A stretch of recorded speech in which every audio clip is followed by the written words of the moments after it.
In the mid-18th century, a small African boy called Kuchi lived on the island St. Croix in the Caribbean.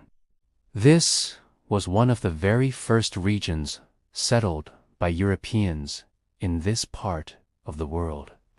Within 100 years of the Europeans' arrival, the native population had died from disease, been killed, or left the island. St. Croix had been settled by the Dutch, English, French, and the Spanish, and control of the island had changed hands several times during the 17th century. In 1733, the island was sold by the French to the Danish West India Company, and in 1754, the Danish king, Frederick V, took ownership of St. Croix. It was during this time Kuchi lived on the island. The exact year of his birth is in dispute. It is believed that he was born in either 1747 or 1750. It is also unclear if he was born on the island or taken there from Africa as a small child, in order to join the thousands of slaves already working on the cotton and sugar plantations. The Danish West India Company controlled an area in present southeast Ghana where they had built Fort Christiansborg, a castle-like building where captured slaves were kept before boarding ships headed for the Caribbean. The fort is still standing to this day. If Kuchi was born in Africa, he would most likely have traveled from there. It is estimated that 120,000 slaves traveled via Fort Christiansborg to the Danish West India Company's colonies under horrific conditions and to a life in chains. When Kuchi was only a few years old, he was sold to a Danish sea captain who brought him to Europe, where he was gifted to the Danish statesman Anders von Reiser. In 18th century Europe, having an African servant was a status symbol within the nobility. Due to Kuchi's naughty and playful character, von Reiser started to call him Badin, which describes these characteristics in French.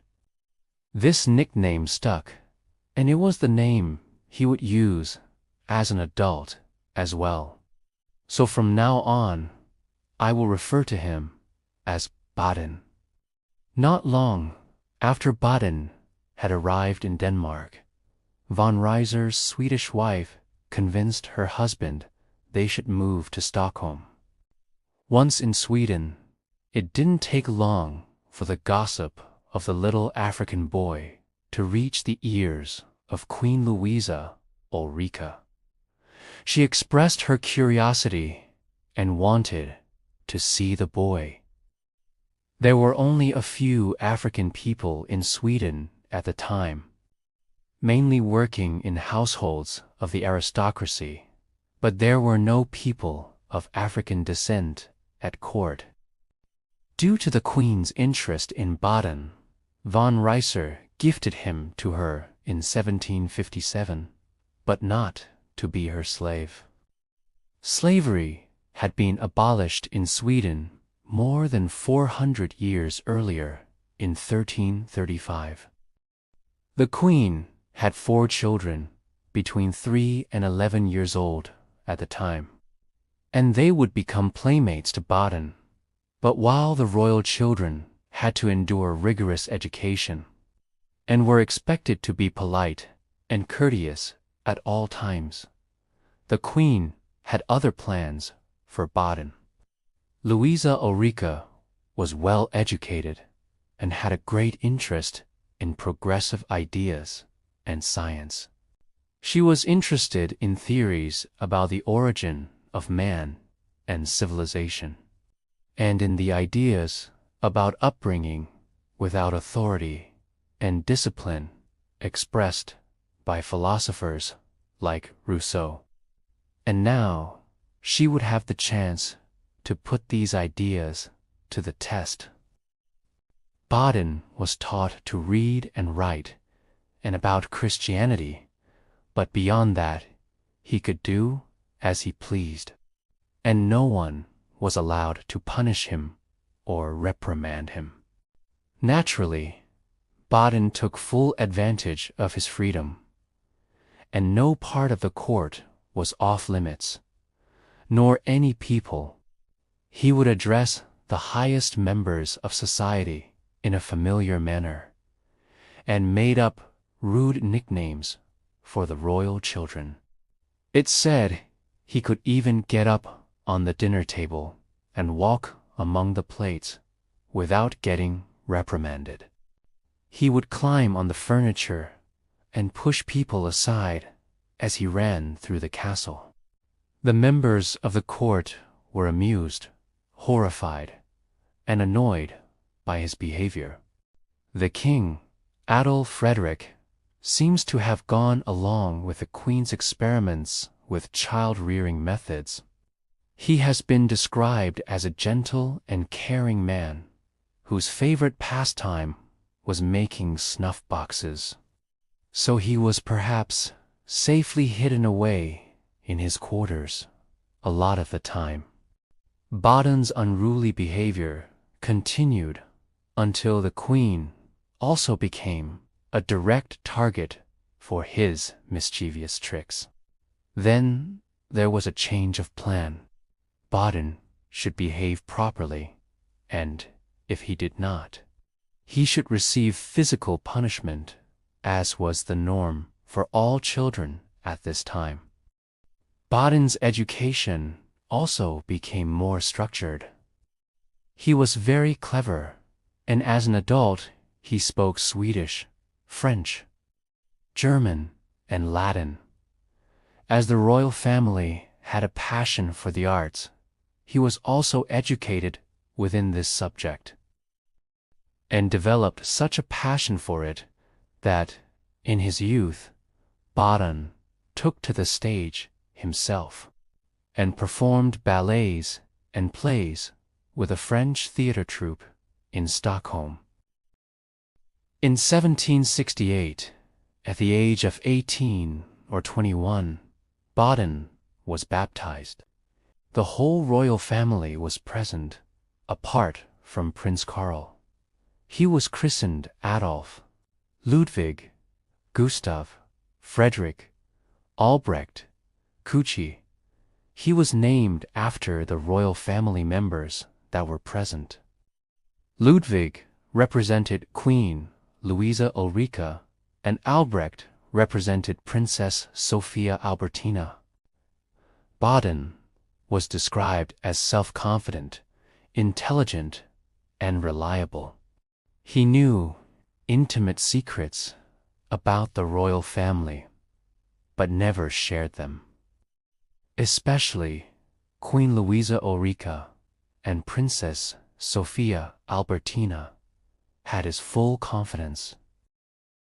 In 1771, King Adolf Frederick died.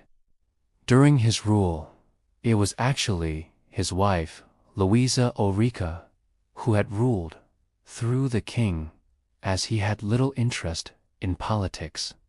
The ruling monarch actually had very little power at this time, as Sweden was a constitutional monarchy.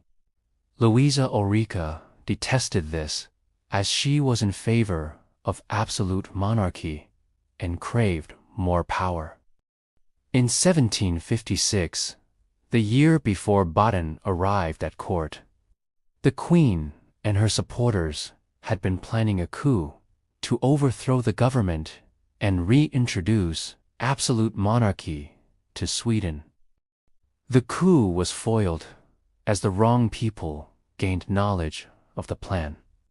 Several people involved were executed for treason, and the queen received a stern warning, with threats of what would happen if she tried something like that again. The queen tried to retain what little power there was after the king died, and felt that she should be the ruling monarch instead of her eldest son, Gustav. She was, however, very pleased when her son, Gustav III, managed to successfully carry out the coup that she had attempted. An absolute monarchy was restored to Sweden in 1772. But as the new king refused to involve his mother in the rule of the country, there was an ever-widening rift between them. Badin and Princess Sophia Albertina ended up on the side of the now Queen Dowager, Louisa Ulrika. She had to give up Drottningholm Palace to her son and set up court at Frederikshof Palace. The king and his mother only reconciled shortly before her death. When Louisa Ulrika was on her deathbed in 1782 at her country estate, she sent Badin to Stockholm in order to collect her private letters, which were then burned at her request. When the king found out about the burned letters, he informed Badin that he could have lost his head for such a betrayal, while Badin expressed that he could not have denied Louisa Ulrika this last request. Badin's life changed in many ways after Louisa Ulrika's death in 1782. He inherited 2 farms, which would give him some security and means of supporting himself. The same year, he also married. His bride was Elizabeth Svart, a grocer's daughter. They were married for 16 years, until Elizabeth's death in 1798. They had no children that survived infancy. The year after Elizabeth's death, he married Magdalena Eleonora Norell, a ship carpenter's daughter who was 30 years younger than him. There were no surviving children from this marriage. Badin had been awarded several honorary titles through his association with the royal household. But after he had inherited his 2 farms, he preferred the title farmer.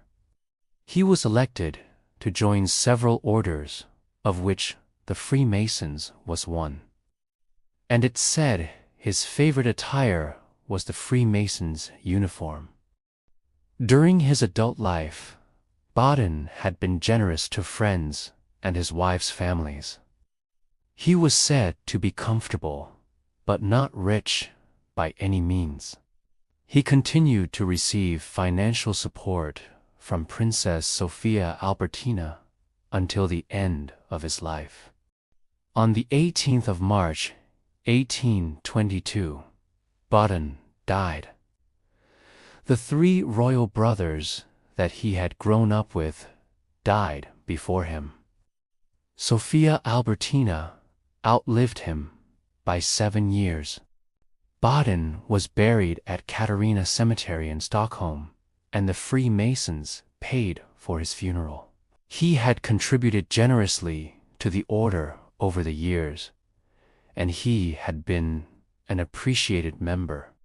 His widow also received some financial assistance from the order over the following years. I hope you found this episode interesting. If you did, please consider subscribing so you don't miss any future episodes. Thank you for watching.